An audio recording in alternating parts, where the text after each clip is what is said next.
കൃഷ്ണ അതിജീവിത എന്നാരും വിളിക്കാറില്ലല്ലോ, അല്ലെ അതിജീവിക്കുന്നവൻ എന്നൊന്നും ആരും വിളിക്കാറില്ലല്ലോ. അപ്പോൾ ഇതാണ് പറയുന്നത്. ഇതിനു വേണ്ടിയിട്ട് വാദിക്കാൻ കുറെ ഫെമിനിസ്റ്റുകളായിട്ട് ഇറങ്ങിയിട്ടുണ്ട്.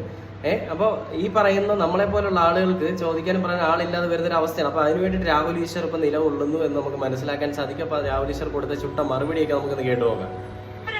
ഇത്തരം വാർത്തകൾ നമ്മൾ ദിവസവും എത്ര വാർത്തകളാണ് ചർച്ച ചെയ്തുകൊണ്ടിരിക്കുന്നത്.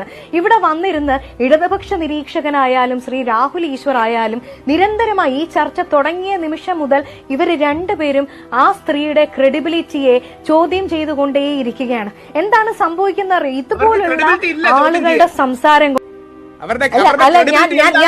ഞാൻ പറയട്ടെ, അങ്ങൊരു അഭിഭാഷകനാണെന്നാണ് ഞാൻ മനസ്സിലാക്കുന്നത്.